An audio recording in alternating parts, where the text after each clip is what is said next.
everyone, my name is Bhaktisha and I am from SOSC class 9A and my topic for today's presentation is the rise of Hitler. अब Hitler को कौन नहीं जानता। जब भी हम हिटलर के बारे में सोचते हैं तो हम जर्मनी या वर्ल्ड वॉर 2 के बारे में सोचते हैं, बट एक्चुअल में वर्ल्ड वॉर 2 को करने की पावर हिटलर के पास कैसे आई वो हम आज इस टॉपिक में पढ़ेंगे। तो उससे पहले हम हिटलर के अर्ली लाइफ के बारे में भी जान लेते हैं। हिटलर का बर्थ हुआ था 20 अप्रैल 1889 में ब्रोनाउ एम एन में, जो कि अपर ऑस्ट्रिया की एक टाउन है जो जर्मनी के बॉर्डर से सिचुएटेड है। फिर जो हिटलर था वो लिंस, जो कि अपर ऑस्ट्रिया की कैपिटल है और थर्ड लार्जेस्ट स्टेट है, उधर जो हिटलर था वो बड़ा हुआ और फिर लेटर हिटलर वेना में मूव हो गया, जो कि ऑस्ट्रिया की एक्चुअल कैपिटल है। फिर वहां जाके हिटलर ने अपना career as an artist pursue किया। फिर लेटर इन 1999 हिटलर ने जर्मन वर्कर्स पार्टी को ज्वाइन किया, बट एक्चुअल में हिटलर ने वो पार्टी को ज्वाइन क्यों किया? हिटलर 1999 में उससे पहले वर्ल्ड वॉर 1 के टाइम वो आर्मी में वर्क करता था, बट क्योंकि हिटलर के पास कोई फॉर्मल एजुकेशन नहीं थी इसलिए वो आर्मी पे डिपेंडेंट था। वो चाहता था कि वो आर्मी में वर्क कर सके बिकॉज उसे जॉब को नहीं ढूंढना था। तो लेटर हिटलर को 1999 में एज एन इंटेलिजेंस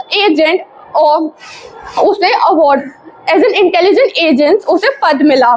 फिर उसका मिशन था हिटलर का कि वो जो जर्मन वर्कर पार्टी है उसे जाके इन्वेस्टिगेट करे। हिटलर वहाँ की मीटिंग्स अटेंड करता था, बट उसे वो मीटिंग बहुत बोरिंग लगती थी। देन एक मीटिंग के टाइम उसने एक प्रोफेसर को इनकाउंटर किया, मिला। तो उस प्रोफेसर से मिलके वो एक हीटेड आर्ग्यूमेंट में चला गया, जहाँ पर जो बाकी लोग थे और जो हेड था ड्रेक्सलर, सब लोग उसकी ऑरेटरी स्किल से, स्पीकिंग स्किल से बहुत इम्प्रेस हो गए थे। और इस इम्प्रेशन के बाद ड्रेक्सलर ने उसे इनवाइट किया उसकी पार्टी ज्वाइन करने के लिए। बिकॉज हिटलर खुद की पार्टी बनाना चाहता था, तो उसने देखा कि ये जो जर्मन पार्टी है, वर्कर्स पार्टी है, इसमें बहुत फ्यू मेंबर्स ही है, तो फिर वो इस पे इजीली अपना कब्जा जमा लेगा। तो उसने एग्री किया ये पार्टी ज्वाइन करने से। फिर लेटर जो जर्मन वर्कर पार्टी थी उसका नाम national socialist German workers party हुआ, बिकॉज वो चाहते थे कि हमारी जो पार्टी है वो बढ़े और ये national socialist German workers party है ये नाम अच्छा लगता था, और ताकि इस नाम को सुन के लोग अट्रैक्ट हो और समझे कि वो सोशलिस्ट है। फिर जो हिटलर था, बिकॉज उसकी ऑरेटरी स्किल्स, स्पीकिंग स्किल्स इतनी अच्छी थी कि सामने वाला इंसान मदहोश हो जाता था, इसलिए वो क्विकली अपनी पोस्ट पे राइज किया। और एक टाइम ऐसा आया जब उसने वहाँ की लीडरशिप ही अपने हाथों में ले ली थी। Rise to power. हिटलर के जो स्ट्रॉन्ग नेशनलिस्ट बिलीफ थे और लीडरशिप क्वालिटीज थी, उसकी वजह से उसने जर्मन की पॉपुलेशन का सपोर्ट गेन किया। लोग उसकी बातों को सुन के इतने हैरान हो जाते थे, इतने इम्प्रेस होते थे कि जो लोग थे वो बट कुछ नहीं कर सकते थे, बस उसकी बातों से एग्री कर पाते थे। इन 1923 उसने बियर हॉल वाला उसने कोर्ट लॉन्च किया, जहां पर वो चाहता था कि मुनिच है वो जो नाजी पार्टी है उसका बेस बन सके, ताकि वो वहां की गवर्नमेंट से प्रोटेस्ट कर सके। बट उसका जो फेल अटेम्प्ट था बियर हॉल का, वो उसने रिजल्ट किया हिटलर की इम्प्रिजनमेंट में। बिकॉज हिटलर ने बिकॉज हिटलर का जो कोप था बियर हॉल वाला वो फेल हो गया, इसलिए हिटलर को इम्प्रिजनमेंट हुई 5 इयर्स की, जिसमें एक्चुअल में तो 5 इयर्स की इम्प्रिजनमेंट हुई थी, बट उसने एक्चुअल में 9 मंथ स्पेंड किए थे। बिकॉज जो जज था वो एक स्ट्रॉन्ग नेशनलिस्ट बिलीफ था और वो बहुत सिंपैथेटिक था हिटलर के टुवर्ड्स, इसलिए उसने बस बोला कि तुम्हें 5 इयर्स की जेल है, बट एक्चुअल में हिटलर को उसने सिर्फ 9 मंथ वहां जेल पे स्पेंड करने दिए। And during the jail time Hitler ने अपनी बुक रोट की मेन काम्फ, जो बहुत पॉपुलर हुई थी because of his national and socialist believes. तो और ये बुक रॉट करने के बाद हिटलर ने सोचा कि उसके आइडियाज फेल हुए हैं, तो उसमें क्या कमी रह गई थी। तो हिटलर ने अपनी सारी स्ट्रैटेजीज वापस रिवाइंड की, वापस उसने बनाई और अपने सोशलिस्ट बिलीफ थे उसे और ज्यादा मजबूत किया।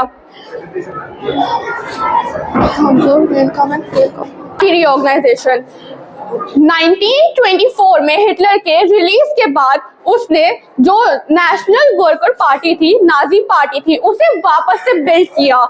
और फिर इस बार उसने स्ट्रेंथन करने के लिए अपनी पार्टी को उसने जगह जगह जाके रैलीज, प्रोपेगेंडा करना शुरू कर दिए थे, ताकि जो लोग हैं वो उसका बिलीव करे और उसका जो जितना भी वो दिखा रहा है दिखावा, उसे देख के लोग आकर्षित हो और समझे कि हाँ ये एक्चुअल में चाहते हैं गुड। हिटलर ने टारगेट बनाया उन लोगों को जो डेल्यूशनल वेटरन्स थे, मतलब जो अपनी गवर्नमेंट से खुश नहीं थे कि हमारी गवर्नमेंट क्या बर्ताव कर रही है, हमें ये नहीं चाहिए, हमें कुछ और चाहिए।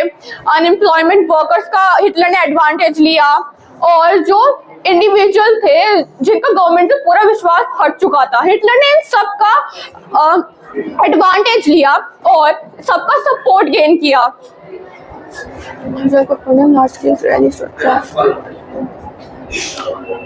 Hitler's appointment as Chancellor.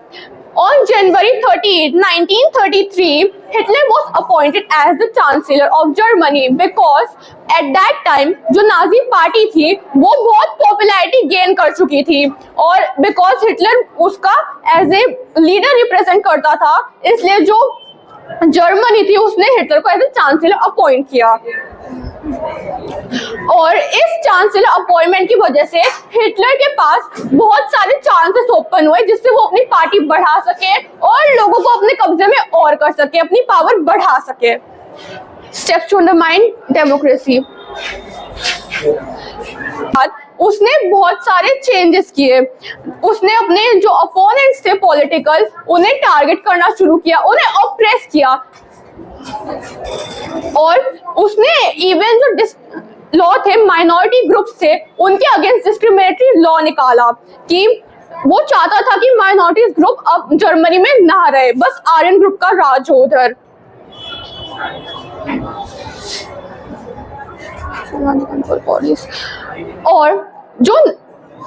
और हिटलर ने फिर बाद में जो राइक्सटैग है जर्मन की पार्लियामेंट है उधर से भी हिटलर ने लोगों को हटाना शुरू किया और अपनी नाजी के लोगों को रखना चालू किया ताकि उसे एडवांटेज गेन हो सके और उसे अब राइक्सटैग द पार्लियामेंट से कोई खतरा ना हो सके।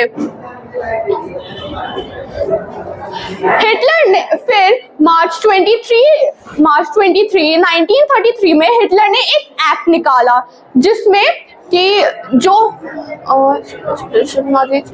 जिसकी वजह से नाजी को डिक्टेटरशिप मिल चुकी थी। और हिटलर जो एक्ट था उसमें ये था कि हिटलर और जो नाजी पार्टी है वो पार्लियामेंट के थ्रू नहीं चलेगी, वो खुद के डिसीजंस खुद लेगी और जो राइक्सटैग है उधर से वो कोई अथॉरिटी नहीं लेगी, उन्हें कोई अथॉरिटी दे नहीं सकता। इस एक्ट की वजह से हिटलर को बहुत सारे चांसेस मिले कि वो बाईपास कर सके राइक्सटैग को, पार्लियामेंट की ना सुने, अपनी अलग अथॉरिटी बनाए, अलग अपने एक्ट्स निकाले, अलग अपना वो फ्रीडम्स, उसने लोगों की freedom of speech and freedom of press को उसने सब हटा दिया था। उसके अगेंस्ट कोई स्पीच नहीं दे सकता था, कोई माइनॉरिटी ग्रुप्स अब इंटरफेयर नहीं कर सकते थे, कहीं उनका जीना मुश्किल हो गया था।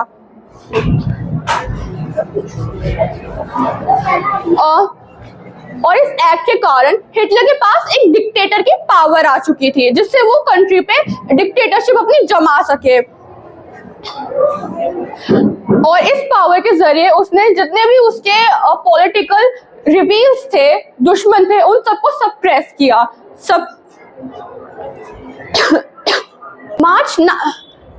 इन मार्च 1938 हिटलर ने ऑस्ट्रिया को एनेक्स किया, ऑस्ट्रिया पे कब्जा जमाया, जो कि एंशलिस के नाम से भी जाना जाता है, ताकि वो जो जितने भी जर्मन स्पीकिंग पीपल है सबको एक साथ एक कंट्री में यूनाइट कर सके।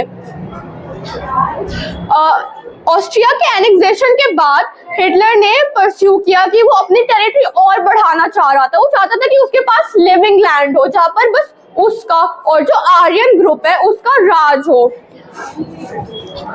सितंबर 1938 जर्मनी एनेक्स, और इन सितंबर 1938 जर्मनी एनेक्स सुडेटलैंड फ्रॉम चेकोस्लोवाकिया। उसने चेकोस्लोवाकिया का एक रीजन सुडेटलैंड अपने कब्जे में भी ले लिया था सितंबर 1938 में। फिर इसके बाद उसने मार्च 1939 में पूरा चेकोस्लोवाकिया अपने कब्जे में भी ले लिया था। फिर सितंबर 1939 में हिटलर ने कोशिश की कि वो पोलैंड को भी अपने कब्जे में ले सके, बट उसके पोलैंड को अपने कब्जे में लेने की वजह से वर्ल्ड वॉर का आउटब्रेक शुरू हुआ, जिसमें ब्रिटेन, फ्रांस ने वॉर डिक्लेयर की ओपन जर्मनी पर। World War II was a global conflict that lasted from 1939 to 1945. इसमें इन्वॉल्व थी बहुत सारी countries, the allies, United State, Soviet Union, United Kingdom and the Axis powers including Germany, Italy and Japan. The Holocaust. The Holocaust was a systematic persecution of genocide of million people. जो Holocaust था उसके time Hitler ने बहुत सारे लोगों को, Jewish लोगों को और बाकी माइनॉरिटीज ग्रुप को हटाया था, जिन्हें वो यूजफुल नहीं समझता था। इसमें अप्रोक्सीमेटली 6 मिलियन जूस को मारा गया था through mass shooting and other propaganda. की इवेंट्स 1919 में हिटलर ने जर्मन वर्कर्स पार्टी को ज्वाइन किया, जो लेटर नाजी पार्टी बनती है। 1923 में हिटलर ने मुनिच पे बियर हॉल पुशेस का फेल अपना वो कोप बनाया था। 1933 में Hitler as a chancellor appoint हुआ था। 1939 में जर्मनी ने पोलैंड को इन्वेड किया था, जो वर्ल्ड वॉर 2 में रिजल्ट किया। इम्पैक्ट ऑन हिस्ट्री, हिटलर ने ये सब किया तो था, बट उसे ये नहीं पता था कि इसका नेगेटिव इम्पैक्ट होगा, और उसके इस पावर हंगर की वजह से कितने लोगों की डेथ हुई और कितने लैंड्स मारे गए। Thank you.